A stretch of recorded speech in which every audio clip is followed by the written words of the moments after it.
off by saying that I'm completely loony because I've left all my notes at home. So it's going to be completely ad-lib, so you have to just bear with me a bit. I think to start with, I think the media's got a problem with me in general. I'm English, so apparently I should be voting no. I'm a woman, so apparently I should also vote no. I'm not a Scottish patriot. Somehow that's a big problem. And I've also not watched Braveheart, so they can't fit me in a nice little box.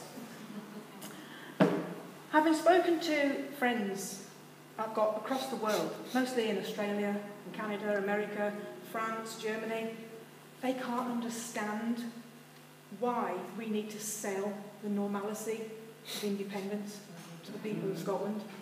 They really can't understand why it's such a hard sell for a country to run itself. There's been over 50 countries have left the empire of Great Britain over the last few decades. Not one of them has wanted to come back.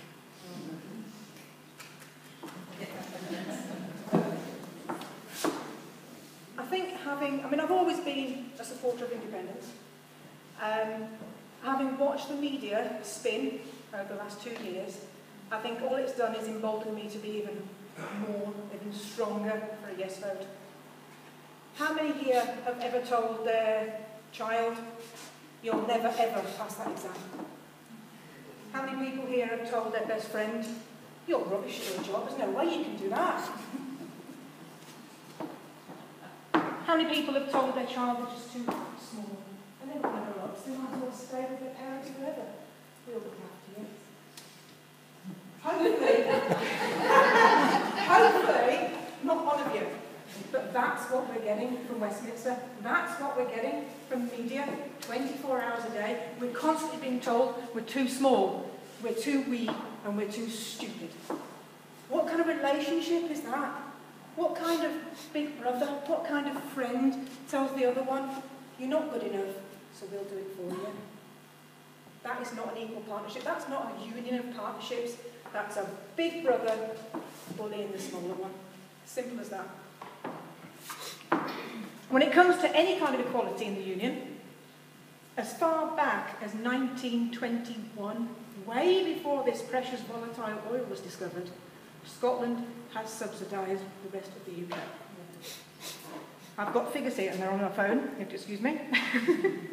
In 1921, the revenue contributed by Scotland was £119,753,000. The expenditure on Scottish services was £33,096,000. The balance retained in London for imperial services, £86,657,000. Don't let anybody tell you that we can't survive as an independent country. We have been surviving since the 1920s and way before then. Oil in our waters is a bonus. As it stands, without oil in Scotland, we have 99% of the rest of the UK's GDP. With oil, it becomes 118%. Oh, but you say, what about this last year's figures, where oil GDP has dropped through the floor? What about that?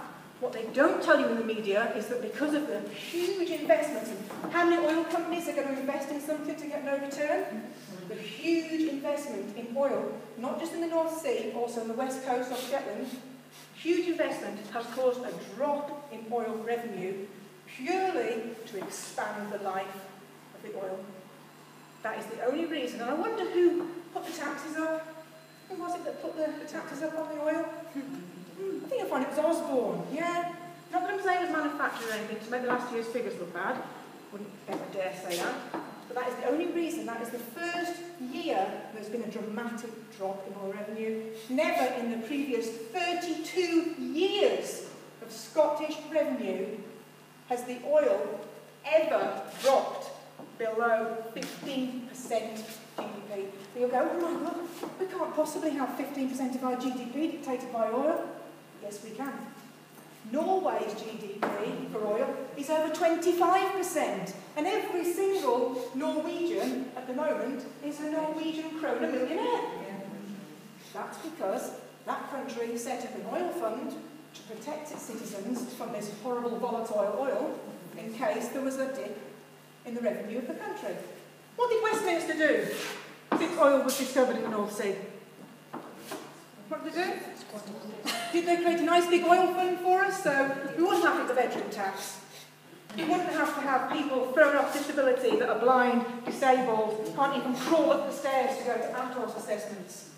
No. They squandered it all down in the south-east of England, and obviously I'm not anti-English, obviously, I shouldn't dare. They squandered it in the south-east of England to build up the financial sector. Now we all know what happened in 2008, don't we, with the financial sector? Yeah. Wasn't that a brilliant plan? Maybe not.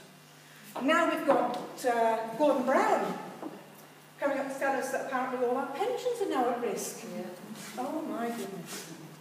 Do we all have short memories? Do we all remember the famous Gordon Brown and the gold bullion? A man who sold off the gold bullion in the Treasury for the lowest possible level. The man who deregulated the banks to cause the financial crash is coming up here to tell us apparently we are going to be at risk if we go it alone. I think the less said about him is probably the better. I think to finish off with, I think looking at the wider picture, what we've got to remember is, why do Westminster want us? Not just the Tories, not just Labour, not just the Lib Dems. This isn't about party political broadcasts, whatever they are. Pretty dire at the moment.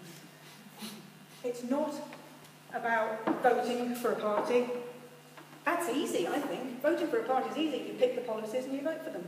This is about shaping our own future. This is taking responsibility. This is being that wee child growing up, leaving home.